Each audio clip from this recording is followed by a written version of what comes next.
মাছ নিয়ে চলে এসেছি। মাছগুলোকে ভালো করে বানিয়ে নেব। এটা কি মাছ গো মা? পানিয়াখিয়া মাছ। আবার পানিয়াখিয়া মাছ? হ্যাঁ। বাহ, দারুণ সেই বড় বড় পানিয়াখিয়া মাছ না, দারুণ। সুন্দর আমার তো এই স্বাদ। মাছটা ভীষণই ভালো লাগে। হ্যাঁ, আমারও ভালো লাগে, তাই তো নিয়ে চলে এলাম।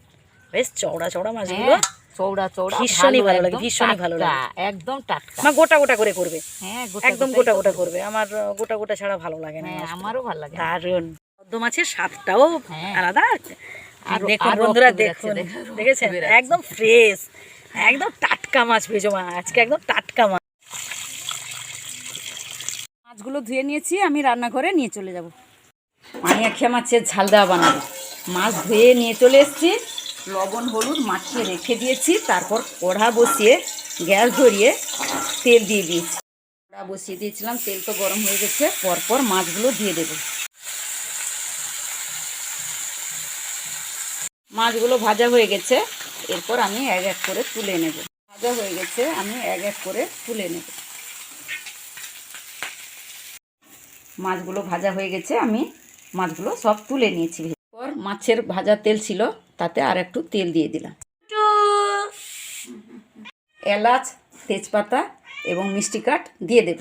এরপর আমি পেঁয়াজ কুচি দিয়ে দিলাম। পেঁয়াজগুলো বাদামি কালার হয়ে এসছে, এরপর আমি রসুন দিয়ে দেব।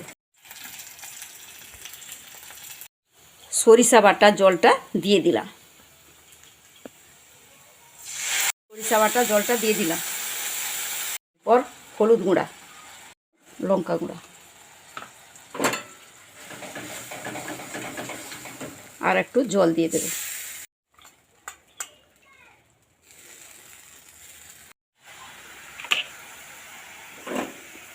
সুন্দর ফুটে এসছে, এরপর আমি ভেজে রাখা মাছগুলো পরপর দিয়ে দেব।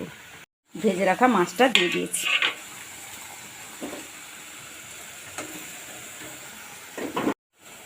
এরপর দিয়ে দেব টমেটো কুচি, কাঁচা লঙ্কা দিয়ে দিলাম, কারি পাতা।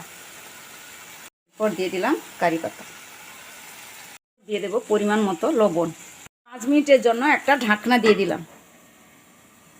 ঢাকনাটা খুলে দেখি কত দূর হলো।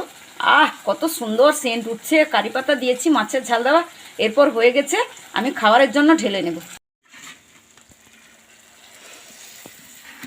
হয়ে গেল রেডি? হ্যাঁ। বাহ, দারুণ। তো বন্ধুরা চলে আসুন। এই মাছটাকে আমরা গ্রামের ভাষায় পানিয়াখিয়া বলি, অনেকে আপনারা হয়তো চন্দনী মাছ বলেন। তো যাই হোক, মায়ের হাতে সুস্বাদু এই চন্দনী মাছ বা পানিয়াখিয়া মাছ যাই বলুন না কেন, এই মাছের ঝাল দেওয়া যারা আপনারা খেতে চান চলে আসুন, সবাই একসাথে বসে খাবো।